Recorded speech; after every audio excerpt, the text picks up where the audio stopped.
Recuerdo las calles vacías. Tétrico porque es que solo veías policía, guardias. No podías moverte para ningún lado ni nada. No veíamos al nieto ni a la hija. Muchísimo miedo gastemos todos los españoles. Y los aplausos también para los médicos sanitarios. Buenas tardes, son los testimonios de la pandemia. 4 años después de que el presidente del gobierno decretara el primer estado de alarma, una medida que luego fue declarada inconstitucional. Sara Ayuso. Sí, el confinamiento excedió los límites permitidos al estado de alarma, según el Tribunal Constitucional, que 1 año y medio después de su inicio lo declaró ilegal. A pesar de estas decisiones jurídicas, el Gobierno sigue defendiendo punto por punto cada decisión que tomó hace 4 años.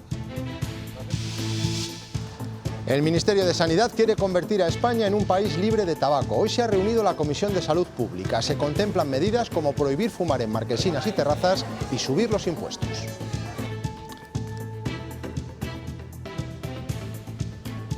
Nueva sesión en el Pleno de las Cortes. Castilla y León ha debatido hoy su ley del juego. Entre los objetivos, proteger a los jóvenes y luchar contra las adicciones. Ana Rayaces. Sí, Castilla y León modifica hoy su ley del juego. El texto sale adelante, pero sin consenso parlamentario, con los votos a favor del Partido Popular y de Vox. También hoy han salido los datos del IPC y hemos puesto el foco en los productos típicos de estas fechas. Por ejemplo, las torrijas. ¿Es más o menos barato elaborar estos dulces en casa? En unos segundos se lo contamos. Hoy se ha celebrado la 7ª sesión del juicio de la Perla Negra. En ella ha declarado como testigo el anterior presidente de la Junta, Juan Vicente Herrera. Lo ha hecho durante 20 minutos. En el Día Mundial del Riñón veremos cómo trabajan los departamentos de nefrología de los hospitales. En Castilla y León hay más de 1.300 pacientes que reciben diálisis y 1.700 que se han hecho trasplante de este órgano. Seguimos disfrutando de un tiempo agradable, con más nubes, las temperaturas bajarán un poco esta tarde. Silvia. Sí, un frente desgastado nos va a dejar algo de inestabilidad hoy y mañana, pero con precipitaciones muy débiles, ambiente algo más nuboso y temperaturas un poquito más bajas. Alumnos de publicidad de toda España compiten en Segovia para ver quién elabora la mejor campaña de la Liga de Fútbol Femenino. Estaremos en Publicatesen, un certamen cargado de creatividad.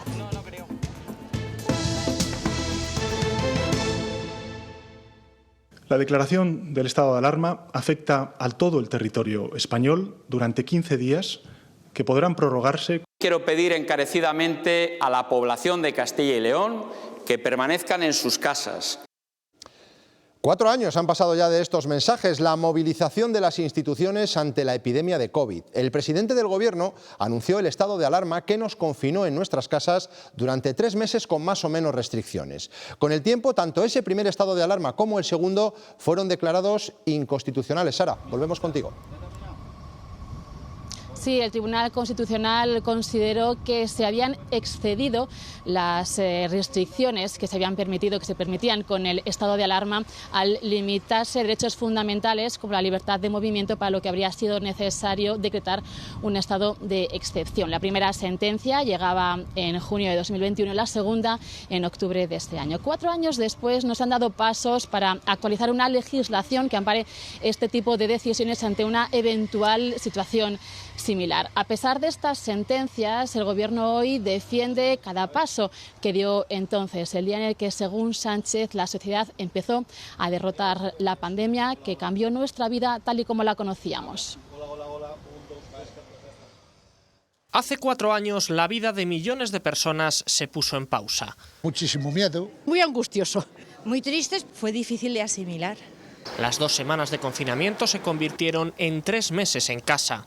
No había nadie por la calle. Solo veías policía, guardias. Y las ambulancias que iban al hospital. Fueron momentos de esfuerzo médico heroico. Los servicios esenciales no pararon.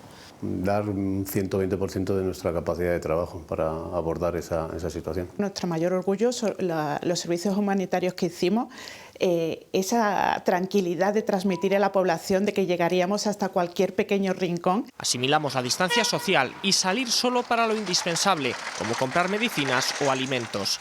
Lo que se vende hoy en día, te puedo decir un ejemplo, en 2 años lo vendías en 2 días. Yo creo que todo el mundo... Había productos que estaban muy escasos, por ejemplo, como la levadura. Descubrimos el teletrabajo e hicimos malabares con los niños. Muchos negocios bajaron la verja sin saber cuándo volverían a subirla. 3 meses cerrados, teniendo que pagar prácticamente casi todos los gastos porque se nos condenaron muy poquitos. Cancelar. Ningún seguro estaba previsto el COVID, no sabíamos lo que teníamos que hacer.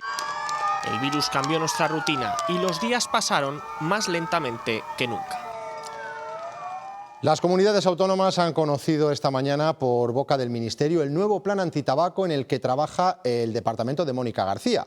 La ministra confía en conseguir el mayor consenso posible en torno a este documento que plantea ampliar los espacios libres de humo o subir el precio del tabaco. María Cid. Este nuevo plan promueve, entre otras cosas, la modificación de la ley de espacios sin humo. Aún no se especifica cuáles serán estos nuevos espacios, pero el documento menciona determinados ambientes comunitarios y sociales al aire libre, lo que podría significar las terrazas de los locales de hostelería y ocio, y algunos espacios privados, especialmente aquellos en los que haya menores. Además, se quieren aumentar las campañas de sensibilización a la población y se potenciará la investigación en prevención y tratamiento del tabaquismo. También se ha planteado la subida del precio del tabaco mediante impuestos, aunque esto no dependerá de sanidad, y la prohibición de tirar colillas en la vía pública y espacios naturales. La Asociación Española contra el Cáncer tiene como meta que en 2030 ningún joven fume. Aspiraremos a estar en espacios libres de humo, pensando fundamentalmente en esos niños que tienen derecho a respirar aire limpio de humo. Eso pretende el Plan de Control del Tabaquismo. Plantea prohibir fumar en espacios sociales al aire libre. Ahí podrían incluirse las terrazas. Y una persona que esté en un radio de 2 metros de distancia, si los inhala, es capaz de tener problemas. Entonces sí que son dañinos. Aunque estemos en un espacio abierto, esa distancia cercana hay que tenerla en cuenta. Desde el Comité de Prevención del Tabaquismo piden que se definan bien esos espacios para que no sea una utopía. El Ministerio también plantea lugares sin humo en el ámbito privado, como en casa o en el coche en presencia de menores. El problema de los coches no es que uno vaya fumando en el coche, sino que lo que tú fumas se queda allí años y años pegado a la tapicería y están los tóxicos allí. En España hay más de 9 millones de fumadores. La cifra ha bajado un 13% en los últimos 20 años. Y ya se ha aprobado la actualización de la Ley del Juego y Casas de Apuestas de Castilla y León. Viene a modificar el texto vigente de 1998. La nueva ley velará por un juego responsable y por la protección de menores y personas vulnerables. Para eso intensifica el control de acceso y la ubicación de los nuevos establecimientos. Ana, volvemos también contigo. Sí, entre los nuevos requisitos que tendrán que cumplir este tipo de locales para abrir sus puertas es estar como mínimo a 300 metros de otro negocio de este tipo y a 150 metros de un colegio. Antes esa distancia se reducía a los 100 metros. Precisamente en el debate el Partido Socialista ha sido muy crítico con esa distancia mínima de los 150 metros porque aseguran que es muy escasa. Es más, el PSOE cree que esta nueva normativa fomenta la ludopatía y no ha sido consensuada con las asociaciones. La protección de los consumidores y especialmente de las personas menores de edad y los colectivos vulnerables o que presenten conductas compulsivas ha sido una guía a la hora de abordar la norma. Con esto, ustedes están invitando a iniciarse en el juego a los menores para que determinadas empresas que ustedes conocen muy bien se lucren a costa de ello. Es que ustedes no están en disconformidad con la ley o con el proyecto de modificación, sino que usted tiene la obligación de estar en disconformidad, porque su único objetivo es poder contar y vender que combaten al Partido Popular. Con el nuevo texto se endurecen las condiciones para abrir nuevos salones de juego y casas de apuestas, todo con el objetivo de proteger a los menores y a la población más vulnerable. Pero ¿cuáles son los verdaderos cambios?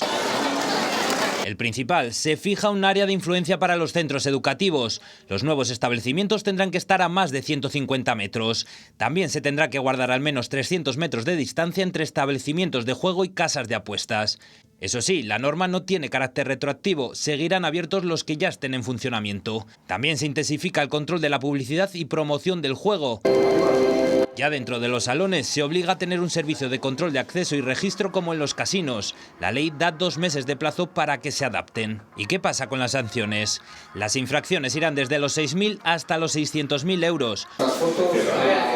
Otra novedad es que lo recaudado se destinará a financiar programas de prevención y rehabilitación. El PP presentará una propuesta en las Cortes para reprobar las palabras de Santiago Abascal, que acusó a la USAL de totalitarismo. Hoy el PSOE traía a la Cámara esa misma propuesta, pero con un punto más. Le pedía a la Junta que reprobara también las declaraciones del vicepresidente, pero el Partido Popular no lo ha aceptado. Tampoco ha salido adelante la propuesta del PSOE de pedir al Gobierno regional que apoye a las entidades que trabajan con personas migrantes, después de que García Gallardo arremetiera contra Cruz Roja y ACCEM. La que sí se ha aprobado es la propuesta de Vox para pedir la derogación de las políticas inspiradas en el Pacto Verde Europeo y la Agenda 2030, aunque con matices de los populares. La Junta confirma que habrá un segundo programa de trasplante cardíaco en Castilla y León, en Salamanca. El Gobierno autonómico matiza que no se trata de dividir el programa que ahora lidera el Clínico de Valladolid, sino de aprovechar los recursos del Hospital Charro. La Organización Nacional de Trasplantes no es partidaria porque considera que repercutirá de forma negativa en los resultados post-trasplante de los pacientes. Nosotros siempre actuamos con criterios científicos. Todo lo que suponga coordinar este trabajo, fortalecer estos recursos y poner a disposición de ese programa de trasplantes de Castilla y León todas las capacidades de recursos materiales humanos de los que dispone de nuestra comunidad autónoma son positivos. Venimos trabajando en esta iniciativa desde el año 2021. Palabras tras un Consejo de Gobierno que ha aprobado una partida de casi 8,5 millones de euros para financiar el acelerador lineal y las obras de la unidad satélite de radioterapia del Hospital de Soria. El centro sanitario lleva esperando esa unidad desde 2007, cuando se comprometió la inversión. Tras el anuncio del adelanto electoral en Cataluña, el Gobierno renuncia a cerrar nuevos presupuestos para este año. Una decisión que podría tener efectos en las cuentas de Castilla y León. Rubén Hernández.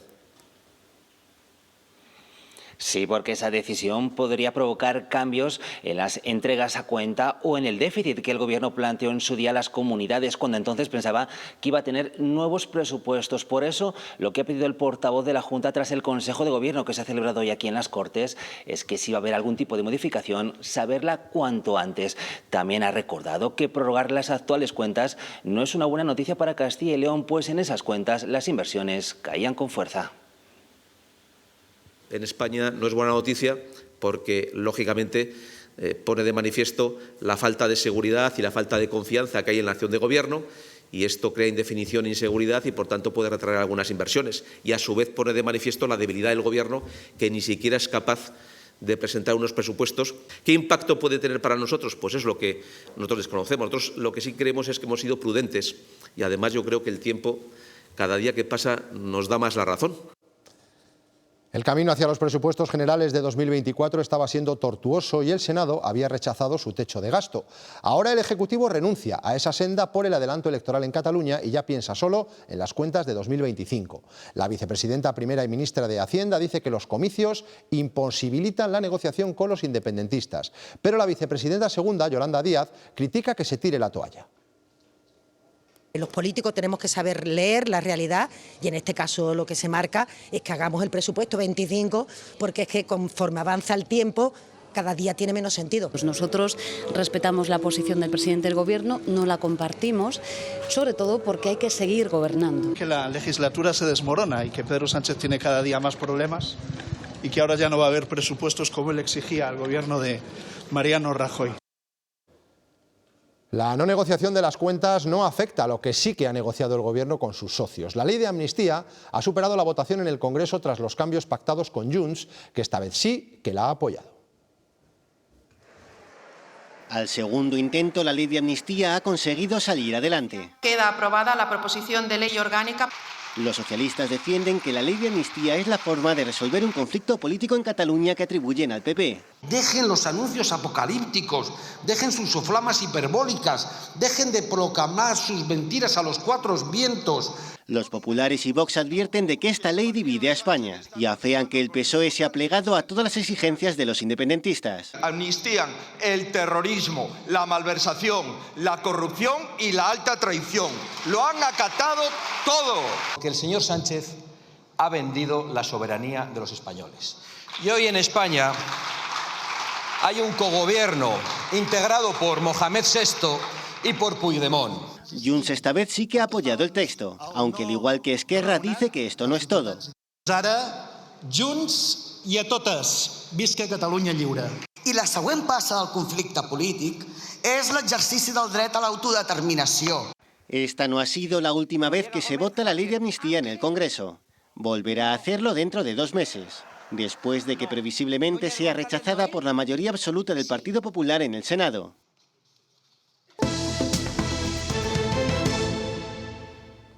La inflación en Castilla y León se moderó 6 décimas en febrero y se ha situado en el 2,8%. Las mayores subidas las notamos en los restaurantes y en los hoteles, también en la alimentación.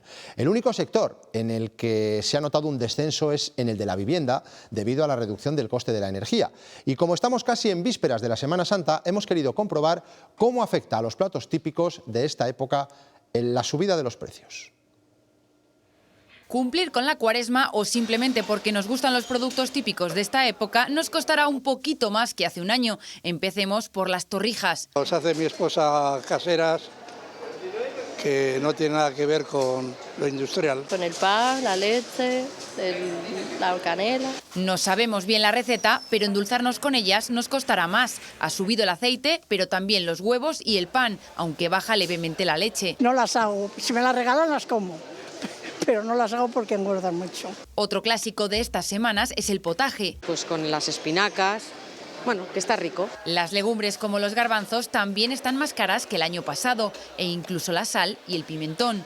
Al menos bajan las espinacas. Y si hablamos de pescado... Vendemos mucho bacalao tanto en Semana Santa como en Navidades. Bacalao, mucho bacalao. Bacalao con tomate y el calamar. Calamar plancha o calamar fresco.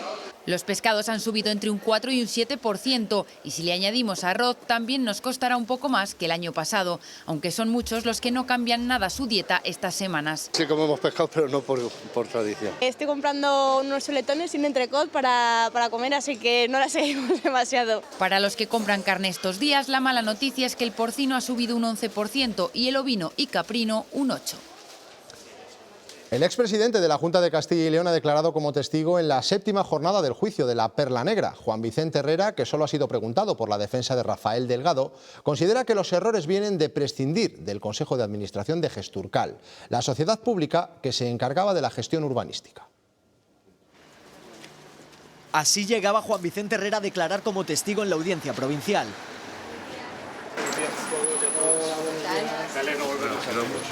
Una declaración de 20 minutos en la que ha reconocido que conoció la cuestión del edificio de la Perla Negra a través de una confidencia del entonces vocal de Gesturcal, Pablo Trillo. El señor Trillo me transmitió el hecho de que los precios que se estaban barajando, tanto para una fórmula como para otra, pues a su juicio eran unos precios muy altos. E igual que hiciera Pilar del Olmo, el expresidente de la Junta ha negado que hubiera conversaciones con la Consejería de Hacienda. Juan Vicente Herrera considera coherente confiar en el Consejo de Administración de Gesturcal y que los errores vinieron después.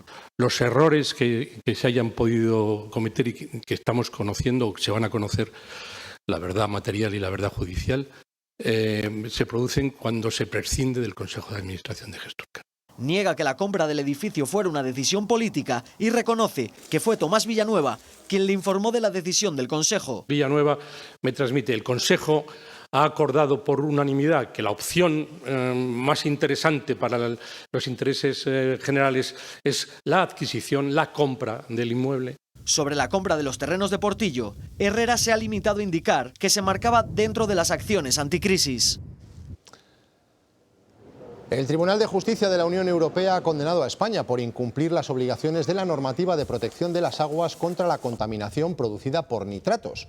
Según el Tribunal Europeo, Castilla y León sería una de las 8 comunidades autónomas en las que no se han establecido todas las medidas necesarias en las zonas vulnerables. El delegado del Gobierno critica a la Junta de Castilla y León porque asegura que hace propias inversiones que se ejecutan con fondos transferidos por el Gobierno de España y que la Administración autonómica oculta el origen.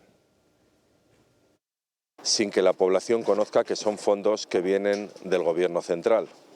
Por lo tanto, en ese aspecto lamentamos estas acciones de cortados de cinta, de visita a las obras a las cuales ni siquiera se invita al Gobierno central o ni siquiera se invita a aquellas personas y a aquellos cargos públicos del Gobierno central.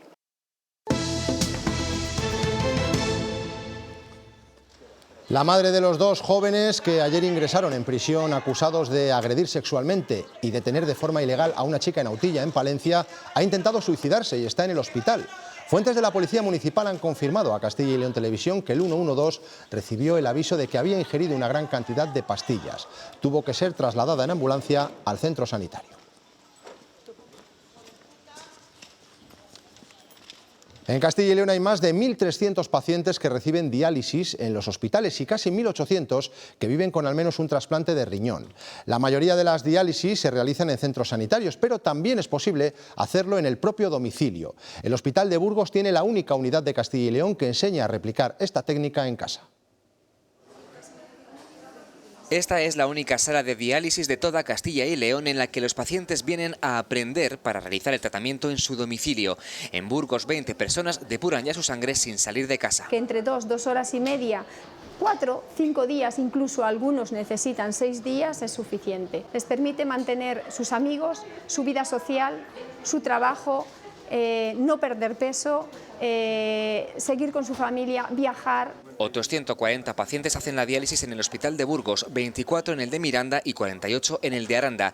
Pero el objetivo es evitar llegar a este punto. Los síntomas aparecen tarde y eso complica el diagnóstico. Otro programa pionero de cribado quiere adelantar la detección y el tratamiento. Es un cribado en la población que primaria le haría de por sí ya un control analítico, saliéndose de estos estereotipos de hipertensión, de diabetes o de edad. Va a ir incluida una orina y ese es el marcador de detección precoz de enfermedad que vamos a hacer. Los resultados iniciales apuntan a un aumento de diagnósticos. Otra de las claves es el trasplante. En 2022 en el UBU se realizaron 20, la tercera mayor cifra después de León y Salamanca.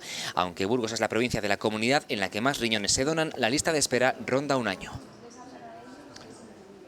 El segoviano Héctor de Andrés, paciente de cáncer colorectal, cumple mañana 27 años y espera celebrarlo alcanzando la mitad de su reto solidario. Les contamos.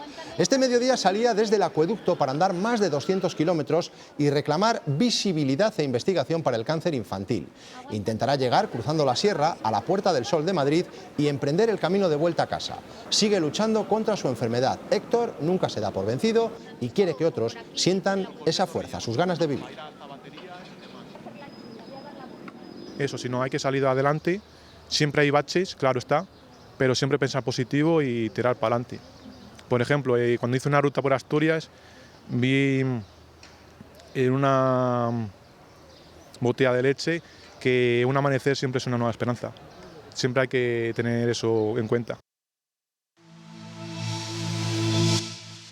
Sufrir un evento cardiovascular supuso un antes y un después en mi vida. Supuso adquirir conciencia de la importancia de cuidarse, de llevar una alimentación saludable, de llevar una vida sana. Esta vez no da vida a la historia de otros, sino a la suya propia. El actor Jorge Sanz, que sufrió un infarto hace 10 años, protagoniza esta campaña para advertir de las enfermedades cardiovasculares, la primera causa de muerte en Castilla y León. Es un mal silencioso que se puede detectar con un análisis de sangre y prevenir con un estilo de vida saludable. La enfermedad cardiovascular muchas veces no da la cara hasta que ya se ha establecido. ¿Cuál es la manera de cuidarse? Pues controlando los factores de riesgo cardiovascular, el tabaquismo, la diabetes, el colesterol. En la pediatría es muy importante la prevención. Nosotros cuidamos niños para tener niños sanos, pero que se conviertan en adultos sanos. Hoy es 14 de marzo, según la nomenclatura anglosajona que pone por delante el mes, el día 314, el día Pi. Por eso hoy se celebra el Día de las Matemáticas, una jornada en la que la Universidad de León y la Cátedra de Defensa Almirante Bonifaz se vuelcan para eliminar prejuicios sobre esta materia y mostrar las múltiples aplicaciones que tienen en nuestro día a día. Juegan para encontrar soluciones a problemas que el resto de la sociedad ni nos imaginamos y que dentro de 10 años, 50 años o 200 años servirán para resolver problemas que hoy pensamos que no se pueden resolver. Generación de nuevos medicamentos, nuevas aportaciones, lectura de pruebas, interpretación de pruebas, evitar protocolos innecesarios. Es decir, es de una dimensión impresionante y que transformará nuestra vida. Por primera vez en su historia, el Festival Publicatessen en Segovia abre sus puertas a otras universidades. Ha sido en la Liga Publicatessen, un concurso en el que 200 estudiantes de publicidad se han enfrentado a un briefing real. 200 alumnos de publicidad de 14 universidades de toda España, divididos en 50 equipos, hoy tienen un reto creativo: elaborar una campaña para la Liga de Fútbol Femenina en tan solo 10 horas. Son la futura plantilla de la Liga Profesional de Publicistas, 200 estudiantes de toda España que de forma presencial y online tienen que elaborar una campaña de notoriedad para otra liga, la EFE. Les hemos hecho llegar un briefing partiendo la base de la estrategia de marca, la puerta y el motor a otros deportes femeninos que puedan conseguir también ser profesionales. Con esta idea fuerza comienza el trabajo para los 50 equipos. De este tema, por suerte o por desgracia, se pueden sacar muchas cosas. De momento estamos haciendo una recopilación. Lo más importante es que se pongan delante del folio en blanco, que es el mayor miedo que tiene cualquier creativo. Creemos que 10 horas dan, pero a la vez nos da un poco de miedo. Es importante que sepan cómo se trabaja realmente en la industria de la publicidad. No están solos, profesionales de gigantes de la publicidad les acompañan. Tenemos distintas agencias, tenemos a Howard, tenemos a Macam, tenemos a Ogilvy. Alguno ya se ha traído el currículum a la que están trabajando, te lo paso por debajo de la mesa, ¿no?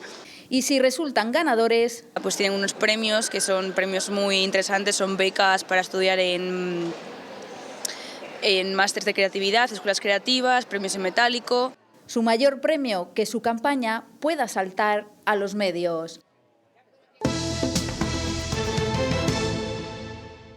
Dice que sí que le ha gustado la experiencia, que se imagina un poco el dolor, pero que sí que le gusta. Poderlo tocar es impresionante. Y la cruz la hemos llevado también un ratito, que son 15 kilos y bueno, pues sí. Tienes que hacer mucha penitencia para llevarla. La Semana Santa no solo se ve, también y quizás sobre todo se siente. Teniendo esto muy en cuenta, en Burgos, la Cofradía de San Gil junto a la ONCE ha organizado una experiencia sensorial para acercar la tradición a las personas con problemas de visión. Victorino llega acompañado de su guía y de su bastón, blanco y rojo, porque es discapacitado visual y auditivo. Se coloca frente a la imagen del Santísimo Cristo de Burgos y comienza a acariciarlo, descubriendo la talla a través del tacto. Dice que sí que le ha gustado la experiencia, que se imagina un poco el dolor, pero que sí que le gusta. Después se acerca al paso y se mete en la piel de los costaleros. Victorino es una de las 30 personas que han participado en la experiencia sensorial organizada por la Cofradía de San Gil y la ONCE para acercar la Semana Santa a las personas invidentes o con problemas de visión. Lo que queremos es que, pues a través del olfato, a través del oído y a través del tacto, puedan disfrutar de diferentes ornamentos y de diferentes momentos de la Semana Santa. Es una forma de que las personas ciegas o con discapacidad visual podamos sentir más la Semana Santa, lo que son los pasos de Semana Santa y tener más conocimiento de ellos. Escuchan las cornetas y tambores de la banda, huelen el incienso tan característico por estas fechas o cargan con las cruces de los penitentes. Poderlo tocar es impresionante. Como si me hubiera pasado a mí, porque es que sería de mucho sufrimiento, vamos. Me he emocionado mucho con la descripción que ha hecho el párroco, con la descripción que ha hecho de la Virgen de los Dolores el párroco. Organizada por primera vez, esta iniciativa tendrá continuidad. Es verdad que estamos pensando ya un poco en el año que viene en ampliarlo y ver un poco la manera de hacerlo todavía más inclusivo. Y no descartan crear un grupo de costaleros con personas con discapacidad. Hay que levantar, así de cuclillas. En estos días Zamora se está convirtiendo en set de rodaje para una película. Se trata de Soy Nevenka, el último trabajo de Itziar Bollaín. Relata el caso real de una concejala de Ponferrada que consiguió una condena a un político por acoso. Esta mañana la grabación se ha realizado frente a la subdelegación del Gobierno. En el Museo de Arte Contemporáneo Domus Artium de Salamanca hoy se ha inaugurado una original exposición, resultado del proyecto Jugar sin tiempo, elaborado por alumnos del Instituto Fernando de Rojas. No se trata de una exposición para contemplar, sino para jugar, sea cual sea la edad del visitante. Una muestra que también permitirá apreciar el paso del tiempo.